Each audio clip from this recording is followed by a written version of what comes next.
Alright, so somehow after all these years and countless drone releases, DJI is still able to pull more tricks out of their sleeve, and this one right here, the Mini 5 Pro, might be the most impressive one yet. It's gotten a ton of upgrades that so far we've only seen in DJI's bigger, more expensive drones. So in this video, we're breaking down everything that is new on the Mini 5 Pro, and more importantly, whether or not it's worth upgrading if you already own the Mini 4 Pro. So let's get into it. One thing that's new on the Mini 5 Pro, and you might have seen this on the Mavic 4 Pro, is that once you unfold the arms of the drone, it will automatically turn on. And I think this is a really cool upgrade because you don't have to do this push and hold on the button here anymore to turn on the drone, so you can get flying much quicker. And if you want to turn off the drone, you simply fold the legs again. Aircraft will power off in 5 seconds. Press any button on aircraft to cancel. And then the drone will automatically turn off in 5 seconds, and you get a little indication on the battery light here as well, like a countdown. So that's pretty cool, and it just makes flying this drone a lot easier. You can of course disable these settings in the menu if you prefer to turn on or off your drone the normal way. You'll also notice that the Mini 5 Pro has a different gimbal hood and prop guard. On the Mini 4 Pro, it was basically two different things. You had the hood and then the other piece that would basically keep your props together. Well, on the Mini 5 Pro, they designed a gimbal hood with an integrated prop guard. So now it's just one piece, which I think is a much better design. The biggest upgrade, however, on the Mini 5 Pro is its camera. So on the Mini 4 Pro, we had a 24mm lens with an f1.7 aperture and a 1/1.3 inch CMOS sensor. And you were definitely able to get very impressive quality footage with the Mini 4 Pro. But now on the Mini 5 Pro, we are getting a 24mm lens with an f1.8 aperture and a full 1-inch CMOS sensor. These are the same specs as the main camera on the slightly higher end DJI Air 3S, for example. Now it could actually be the exact same sensor, but I'm not sure about that. Either way, up until now, if you wanted a drone with a 1-inch sensor camera, you were looking at one that weighed 500 grams or more, and that meant more paperwork, restrictions, and of course a heavier backpack. And this 1-inch sensor will deliver a jump up in image quality from, for example, the Mini 4 Pro. When you put shots from these two drones side by side, you can definitely spot a slight difference in image quality. That bigger sensor gives you a nice and sharp image with lots of details, beautiful contrast, and colors. This will especially be noticeable when you are flying early in the morning or late in the evening, so in more low light scenarios. That 1-inch sensor on the Mini 5 Pro allows you to get much better low light footage. In these examples, I was flying the Mini 5 Pro with an ISO of 3200, and the footage still holds a lot of detail. Whereas on the Mini 4 Pro, I had to set the ISO all the way to 12,800 in night mode in order to get a similar exposure. And you can tell that difference is huge. Now, like I said, the Mini 4 Pro still delivers amazing quality footage, especially in good lighting scenarios, and we are really getting spoiled to always be getting better and better quality. But if you want to get the highest quality content from a mini drone, the Mini 5 Pro is going to be the better choice for you. The Mini 5 Pro also has a 50 megapixel camera in comparison to the 48 megapixel on the Mini 4 Pro. Not a huge difference, but still a small upgrade. Now both will offer you plenty of room to crop in though if you need to, or even if you want to print your photos super large, 50 or 48 megapixels is more than enough. When it comes to frame rates, the Mini 5 Pro also got a little upgrade. It supports up to 4K 120 FPS, which will get you super nice and smooth high quality slow motion footage. Again, it's incredible what you're able to capture with this tiny drone. I mean, 4K 120 is the same as what you're getting on DJI's Pro models. On the Mini 4 Pro, you are limited to 4K 100 FPS, which is still really nice and can get you great slow motion shots as well. Again, the difference between 100 FPS or 120 FPS isn't huge, but having that option to slow things down even more can be handy in some situations. And DJI is really putting that bigger sensor to good use on the Mini 5 Pro. They now have something what they're calling a 48mm medium tele mode, which allows you to 2x zoom but without losing image quality. So you're able to get shots that feel like a medium telephoto but without losing too much image quality like you might see on the Mini 4 Pro. And I was really happily surprised by how great these 48mm shots looked. There's just something about telephoto drone shots that just adds a bit more spice to the footage. And to double check the upgrade in image quality for that 2x zoom, have a look at these charts. The Mini 5 is clearly sharper and with more detail compared to the Mini 4. Another interesting detail is that the Mini 5 Pro has 42 gigabytes of internal storage in comparison to the 2 gigabytes on the Mini 4 Pro. So if you would ever forget to put in a memory card, you'll now be able to, for example, shoot 1 hour of 4K 60 FPS footage in comparison to the 2 minutes of 4K 60 footage on the Mini 4 Pro. One thing that was great on the Mini 4 Pro and what DJI kept on the Mini 5 is true vertical shooting.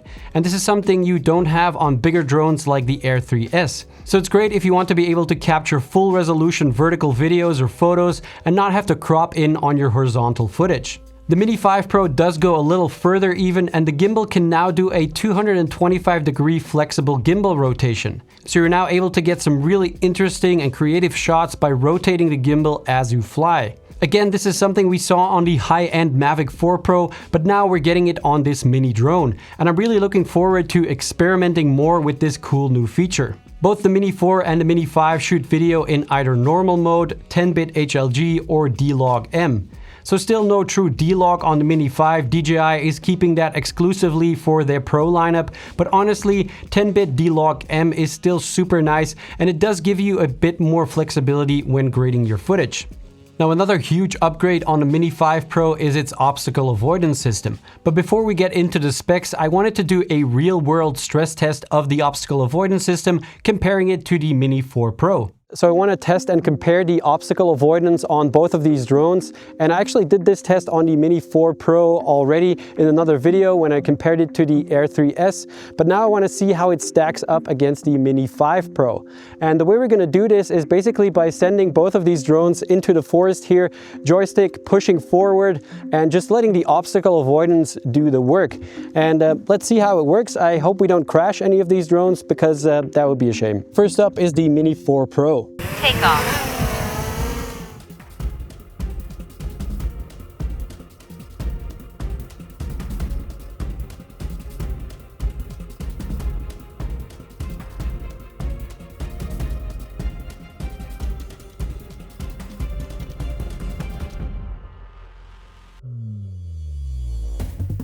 So the Mini 4 Pro did a pretty good job, but as you could tell, as soon as the forest got a little bit darker, the vision sensors weren't really working that well anymore, and it basically stopped moving. It didn't want to go any further. So now let's see how the Mini 5 Pro does this test, and let's see how it does with that little dark area in the forest there. Take off.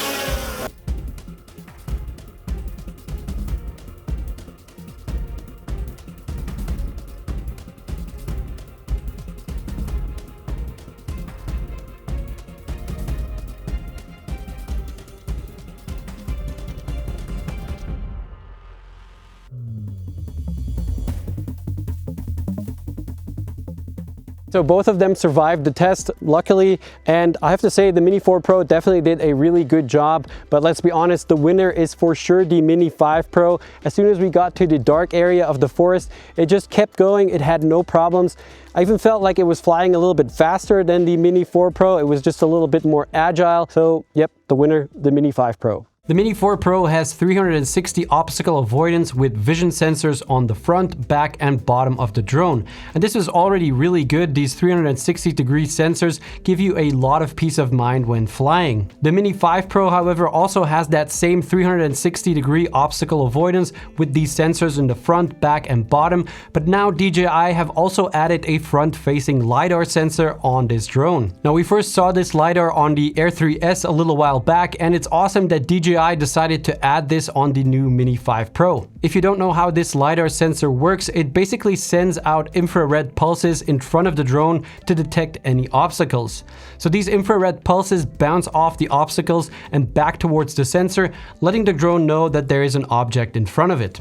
And as you could tell in that test, the low light obstacle avoidance has also been improved on the Mini 5 Pro. With the Mini 4 Pro, there are occasions where if you would want to fly in low light or nighttime situations, the obstacle avoidance system will turn off due to the system not having enough light to function, that being a minimum of 15 lux of illuminance. The obstacle avoidance system on the Mini 5 Pro requires much less light to function, all the way down to 1 lux of illuminance, which is similar to 1 candle at 1 meter. So that's a very dark environment, and this allows you to safely fly the drone at night. Another safety feature that's been upgraded on the Mini 5 Pro is the return to home. The Mini 4 had an advanced return to home system where the drone can automatically plan a safe flight back to the home point and bypass any obstacles. And this was a very reliable system in most scenarios. The Mini 5 Pro, however, does one better here and supports something what is called non-GNSS return to home. That means it doesn't require a satellite signal to return to home, but uses real-time vision positioning and mapping to basically memorize its own flight path. Also, the LiDAR and the improved obstacle avoidance make sure that the Mini 5 Pro is able to automatically and safely return to home in low light or nighttime conditions.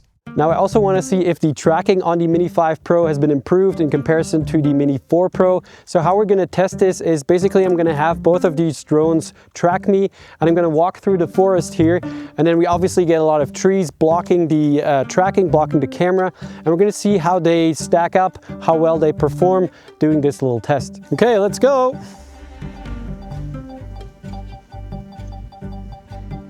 Okay, it kind of lost me a little bit there and then it found me again. Let's do a quick turn here. Oh, and yeah, here we've got the light behind me that also makes it a little bit more difficult, but so far it's still tracking me really well. Go behind the tree. Again, fast. This way. Yeah, it's doing a really good job. Well, avoiding the trees as well there. Nice. Good job, Mini. Okay, now let's try this with the Mini 4 Pro. I'm going to select me and then start active track, and then let's go. So I'm gonna try and walk the same route more or less. I don't actually know where I walked, but I'm gonna try and more or less do the same thing here. I'm looking at a screen while walking through the forest, so, you know, bear with me. But so far it's doing a pretty good job. Go through here. Let's also try and go against the sun like we did with the Mini 5. I mean, so far pretty good. Wow. All right, it's keeping track of me so far. Behind the trees here. Let's go a little faster. Try not to fall on my face. Oh yeah, there's just lost me. I think I was a little bit too fast. The Mini 5 also automatically detects different sports scenarios and then selects between different modes to make sure you get the best framing and tracking. You can also manually choose between these different modes. You've got standard, cycling, and skiing, depending on how you want the drone to react while tracking. It's also had a little bump up in its maximum follow speed and has a much easier time tracking and following objects like cars. Also here you can see that the improved obstacle avoidance again is a huge help in getting more difficult tracking shots. Overall, I would say that tracking already was impressive on the Mini 4, but it just got even better. When it comes to the battery life or the maximum flight time, the Mini 5 Pro and the Mini 4 Pro are very similar, if not pretty much the same. The Mini 5 should get you about 36 minutes of flight time with the standard battery. With the Mini 4, this is 35 minutes, which is still really impressive considering the extra sensors and all the extra tech the Mini 5 Pro has got on board. Now, these flight times are of course in the absolute most ideal conditions, which is pretty much never. And they're also calculated from when the battery is completely full to when it's completely empty. And unless you are really living life on the edge, you never fly until your battery is completely empty. You always come back when it's about 20 or maybe 15%. So keep that in mind and you'll probably average about 20 to 25 minutes on both of these drones. The Mini 5 batteries do have a faster charging time, which is another little upgrade. Now, if you get the Fly More combo kit, you get 2 extra batteries, which gets you even more flight time. And I strongly suggest that you do that because 1 battery is just really never enough. So another thing that's been improved on the Mini 5 Pro is its max speed. So what better way to test that than to do a little drone race? So we've got even here on the Mini 4 Pro, I'll be flying the Mini 5 Pro. Let's see who wins. Let's go. 3, 2, 1, go! Now, as you could tell, it got a bit windy during this test, so here we are flying against the wind, and the Mini 5 Pro maxed out at about 12.6 meters per second. The Mini 4 Pro was pretty close, maxing out at 12.1 meters per second. On the way back, the Mini 5 Pro maxed out at 18.6 meters per second, and the Mini 4 Pro maxed out at 16.2 meters per second. Now, obviously, this is not a scientific test, but it kind of confirms DJI's specs that showed that the Mini 5 has a slightly faster max speed as the Mini 4. And when it comes to stability, these are still very light drones, so in very strong winds, they will wobble a little bit and still struggle more compared to bigger drones like the Air 3S or the Mavic 4. Now, a quick side note here, the review unit I tested actually came in slightly over 250 grams, which matters for regulations in some regions. However, DJI sent me an official statement about this, and I'll read it here so you have the correct information. They said, the DJI Mini 5 Pro has a design weight of 249.9 grams and has obtained C0 certification from the European Union Aviation Safety Agency. Due to manufacturing tolerances, the actual weight of the product may vary slightly within a range of plus or minus 4 grams. Minor weight fluctuations are normal. For operations outside Europe, users are advised to consult and follow all applicable local regulations. All right, now let's have a look at the pricing of this new Mini 5 Pro. The standalone drone will be €799. For the Fly More combo with the DJI RC2, you'll be paying €1,129. The Fly More combo kit with the DJI RC-N3 is priced at €999. A little difference here with the Mini 4 combo kit is that with the Mini 5 combo kit, you also get a set of ND filters, an 8, 32, and 128 ND. And I think it's cool that these kind of like snap on, so you don't have to twist and attach like before, which is a lot easier and more convenient.